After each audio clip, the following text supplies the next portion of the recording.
Bonjour à tous. Dans cette vidéo, nous allons apprendre à lire et à interpréter un graphique.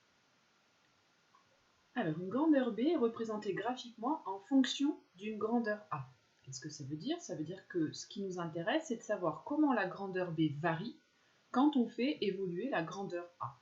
Donc, on va faire varier la grandeur A et ce qui nous intéresse, c'est comment évolue cette grandeur B. Dans ces cas-là, la grandeur A, on va la lire sur l'axe des abscisses et la grandeur B sur l'axe des ordonnées. Pour que ce soit plus clair, nous allons voir un exemple ensemble. Alors, l'exemple est suivant. J'ai un ornithologue qui a placé sur un vautour un émetteur pour enregistrer les déplacements du rapace. Donc, on obtient le graphique suivant avec les données qu'il a récupérées. Il a fait le graphique qui est là. Alors, on va compléter la phrase suivante. Ce graphique permet de connaître quoi en fonction de quoi? Eh bien, ce que je revois ici, c'est que sur l'axe des ordonnées, il y a l'altitude en mètres. Ça veut dire qu'on s'est intéressé à l'altitude du rapace. Donc là, c'est bien l'axe des ordonnées, ici, en fonction de, c'est-à-dire lorsque l'heure évolue, donc en fonction de l'heure. Donc on s'est intéressé à l'altitude en fonction de l'heure, c'est-à-dire quand l'heure a évolué, a avancé, nous nous sommes intéressés à quelle est l'altitude du vautour à ce moment-là.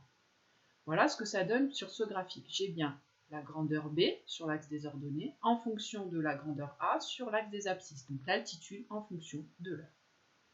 Voilà sur cet exemple. Alors on va faire quelques lectures graphiques. Première question, quelle était l'altitude de l'oiseau à 9 h? Eh bien je vais regarder sur l'axe des abscisses 9 h. Ensuite je vais aller voir sur la courbe à combien correspond ce 9 h. Et on voit que la valeur qui est là, c'est une graduation juste avant 1000, sachant qu'un carreau, vous voyez ici, ça représente 100 mètres. Donc ici, ça correspond à 900 mètres. Donc à 9 h, le vautour est à 900 mètres d'altitude. Ensuite, je veux savoir même chose à 9h50. Bien, je vais aller regarder 9h50 sur le graphique. Donc vous voyez que la graduation, ici j'ai 9h15, ça veut dire que chaque graduation correspond à 5 minutes. 9h05, 9h10, 9h15, 9h20, 25, 30, 35, 40, 45, 50. Donc je me place ici. Je vais aller regarder sur la courbe. Je me projette ici sur la courbe en suivant les carreaux. Et je vais aller regarder sur l'axe des ordonnées ce que ça donne. Et là, la valeur que l'on lit, pareil, c'est à 3 carreaux, c'est-à-dire 300 mètres. Donc à 9h50, le vautour est à 300 mètres d'altitude. Plus qu'à faire la phrase réponse, l'altitude de l'oiseau à 9 h était de 900 mètres et celle à 9h50 de 300 mètres.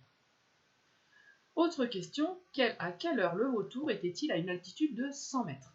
Alors, pour cette question-là, on va cette fois-ci s'intéresser à l'altitude de 100 mètres. Donc je vais commencer par me placer à 100 mètres sur l'axe des ordonnées.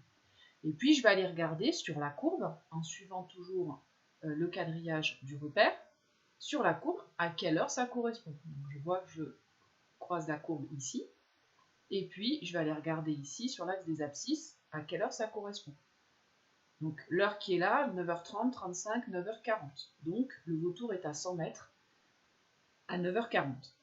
À quelle heure le vautour était-il maintenant à une altitude de 500 mètres?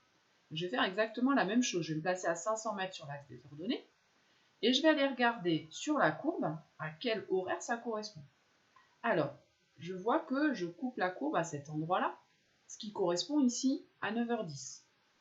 Mais en fait, là, vous voyez qu'on a un plateau, là, c'est à plat. Donc en fait, sur tout ce laps de temps, le vautour est à 500 mètres. Là, il reste tout le temps stationnaire à 500 mètres. Donc en fait, entre 9h10 et 9h15, il est à 500 mètres. Mais en fait, ce n'est pas terminé. Parce que si vous regardez ici, je peux continuer. Il y a d'autres endroits où la courbe est à 500 mètres. Il y a aussi ici.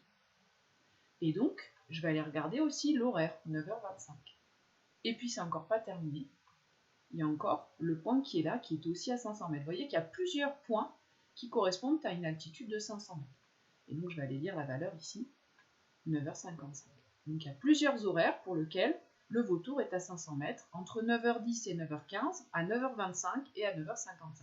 Donc, ce qu'on se rend compte, c'est que quand je pars de l'axe des ordonnées, c'est-à-dire quand je regarde l'altitude, je peux avoir plusieurs horaires pour lesquels l'oiseau est à cette altitude-là. Parce qu'il y a peut-être plusieurs moments dans cette matinée où il a été à 500 mètres d'altitude.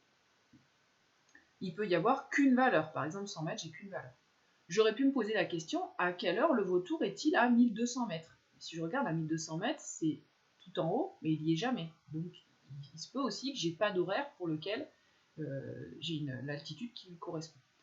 Par contre, quand je donne un horaire, si vous remarquez bien, si je donne un horaire entre 9h ici et puis l'horaire qui est là, j'ai toujours qu'une valeur possible. Si vous remarquez, si je vous donne une horaire 9h35, je vais croiser qu'une seule fois la courbe, ici, et je vais avoir qu'une altitude possible. On imagine bien qu'à une heure précise, le vautour, il ne peut pas être à deux endroits à la fois. Donc évidemment, à chaque fois, j'ai qu'une altitude possible. Par contre, inversement, pour une altitude donnée, je peux avoir plusieurs horaires qui lui correspondent. Voilà pour la lecture graphique. Cette vidéo est terminée.